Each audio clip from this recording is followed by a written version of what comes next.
میرے حضرت عبادت میں لطافت خوب رکھتے ہیں، رہے تقویٰ پہ چلتے ہیں، فقاہت خوب رکھتے ہیں۔ وہ بحر معرفت کے بحر الفت کے شناور ہیں۔ نحمده ونصلي ونسلم على رسوله الكريم من يومنا هذا إلى يوم الدين، أما بعد فأعوذ بالله من الشيطان الرجيم. بسم الله الرحمن الرحيم. ياسين والقرآن الحكيم.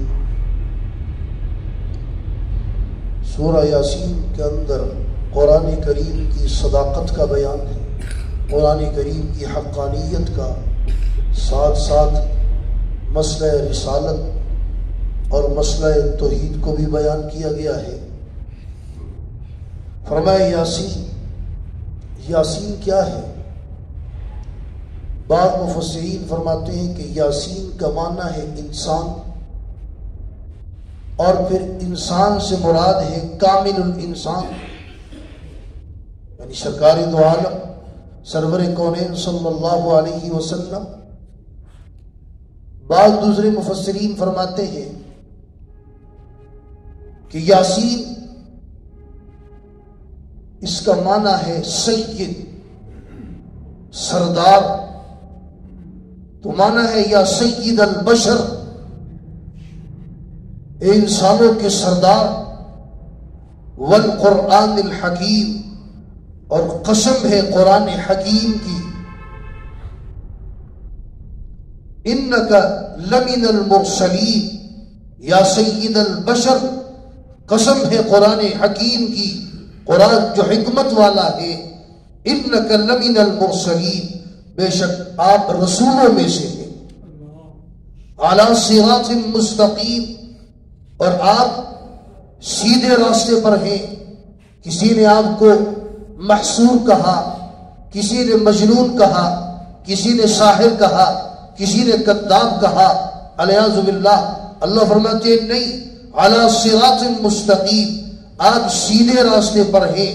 تنزیل العزیز الرحیم، یہ قرآن کریم اتارا ہوا ہے العزیز، زبردست، جو غالب ہے اس کی طرف سے، الرحیم، جو مہربان ہے اس کی طرف سے۔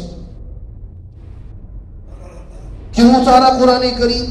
فرمایا لتنذر قوما، تاکہ آپ ڈرائیں اس قوم کو، ما انذر آباؤہم، جن کے آباء و اجداد کو نہیں ڈرایا گیا۔ بنو اسماعیل، ان کے اندر کوئی نبی نہیں آیا حضرت ابراہیم علیہ السلام کے بعد، اور وہ صدیوں تک توحید پر قائم رہے۔ آپ صلی اللہ علیہ وسلم کی ولادت باسعادت سے تقریباً 250 سال پہلے ایک شخص عمر بن لحی، مشرک خبیث قسم کا آدمی، جس نے سب سے پہلے عرب کے اندر شرک کا بیج ڈالا، اور پھر اس کے بعد رفتہ رفتہ رفتہ شرک، یہاں تک کہ جب سرکار دنیا میں تشریف لائے تو اس وقت چند آدمی تھے، گنے چنے جو موحد تھے۔ حضرت عمر رضی اللہ تعالی عنہ کے چچا زید بن عمر بن نوفل، ان کے بیٹے حضرت سعید بن زید جو عشرہ مبشرہ میں سے ہیں، آپ کے بنوئی بھی ہیں، اور آپ کے چچازاد بھائی بھی ہیں، یہ توحید پر تھے۔ اسی طرح قصی بن کلاب توحید پر تھے، گنے چنے لوگ تھے۔ تو فرمایا آپ ڈرائیں ان کو، ما انذر آباؤہم فہم غافلون، کہ جن کے آباء و اجداد کو نہیں ڈرایا گیا اور وہ بے خبر ہیں، غافل ہیں۔ لقد حق القول علی اکثرہم، اور یہ بات طے ہو چکی ہے کہ ان کی اکثریت، فہم لا یؤمنون، ایمان نہیں لائے، اکثریت ایمان نہیں لائے۔ اکثریت لوگوں کی ہمیشہ جاہل رہی۔ جب سرکار دو عالم سرور کونین صلی اللہ علیہ وسلم نے توحید کا درس دیا تو دو گروہ ہو گئے، دو فریق بن گئے. آئے کفار کہنے لگے کہ ایک طریقہ ہے، اصول ہے، جب جھگڑا ہو جاتا ہے دو فریق بنتے ہیں تو ایک ثالث ہوتا ہے. تو آپ کے اور ہمارے درمیان جھگڑا ہو گیا، کسی کو ثالث مقرر کرتے ہیں، جو وہ فیصلہ فرمائے گا، جو وہ فیصلہ کرے گا ہمیں منظور ہے. اللہ نے جواب دیا افغیر اللہ ابتغی حکما، اللہ کو چھوڑ کر کسی اور کو آپ ثالثی حکم فیصلہ کرنے والا تلاش کرتے ہیں. انہوں نے کہا اچھا ایسا کر لیتے ہیں، اکثریت جس طرف ہے ووٹنگ کروا لیتے ہیں، ووٹ ہو، اکثریت جس طرف ہوگی اس کی بات کو مان لیں گے. قرآن نے پھر جواب دیا وَإِن تُطِعْ أَكْثَرَ مَنْ فِي الْأَرْضِ يُضِلُّوكَ عَنْ سَبِيلِ اللَّهِ، اگر آپ پیروی کریں ان کی، جو جن کی اکثریت ہے زمین میں، تو وہ آپ کو بہکا دیں گے اللہ کے راستے. اکثر تو کافر ہیں، اکثر تو مشرک ہیں، اکثر تو جاہل ہیں، اکثر تو بدعی ہیں. اکثریت کم لوگوں کی ہے جو ایمان لائے. فَهُمْ لَا يُؤْمِنُونَ إِنَّا جَعَلْنَا فِي أَعْنَاقِهِمْ، اور ہم نے ڈال دیا ان کی گردنوں میں، اعناق عنق کی جمع ہے، اغلال غل کی جمع ہے، توق فَهِيَ إِلَى الْأَذْقَانِ، اذقان زخم کی ہے، ڈوریوں تک ہم نے توق ڈال دی ہے. فَهُمْ مُقْمَحُونَ، اب وہ سر نہیں جھکا سکتے، سر اٹھے ہوئے، زمین کو طرف بھی نہیں دیکھ سکتے. وَجَعَلْنَا مِن بَيْنِ أَيْدِيهِمْ سَدًّا، اور ہم نے ڈال دیے ان کے سامنے پردہ، وَمِن خَلْفِهِمْ سَدًّا، پیچھے پردہ. فَأَغْشَيْنَاهُمْ، اور ہم نے اوپر سے ان کو ڈھانپ دیے. فَهُمْ لَا يُبْصِرُونَ، اب وہ دیکھ نہیں سکتے، اندھے. اب یہاں پر اعتراض ہوتا ہے، اللہ تبارک و تعالیٰ کی طاقت کا کون مقابلہ کر سکتا ہے؟ وہ تو قادر مطلق ذات ہے.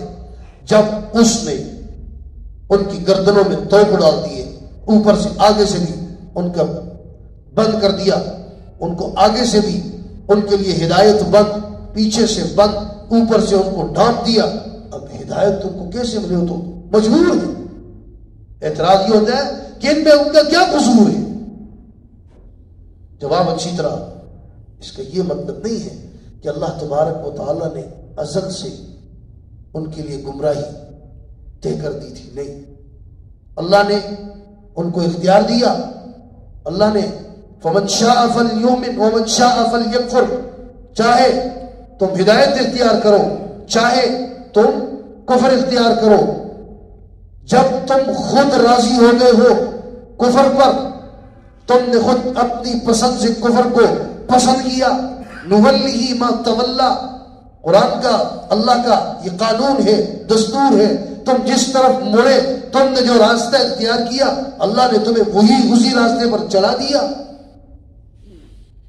فَلَمَّا زَاغُوا أَزَاغَ اللَّهُ قُلُوبَهُمْ، جب تم ٹیڑے ہوئے اللہ نے تمہارے دلوں کو ٹیڑھا کر دیا.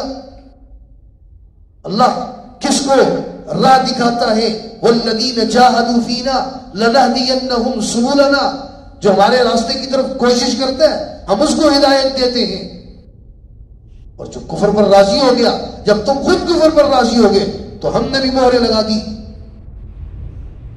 وَسَوَاءٌ عَلَيْهِمْ أَأَنذَرْتَهُمْ أَمْ لَمْ تُنذِرْهُمْ لَا يُؤْمِنُونَ، برابر ہے کہ آپ انہیں ڈرائیں یا نہ ڈرائیں، وہ ایمان نہیں لائیں. یہاں پر بھی ایک اعتراض ہوتا ہے، تو پھر تبلیغ کا کیا فائدہ؟ آپ انہیں ڈرائیں یا نہ ڈرائیں، ایمان تو وہ نہیں لائیں گے، تو پھر تبلیغ کا حکم کیوں دیا؟ تبلیغ کا پھر فائدہ کیا ہوا؟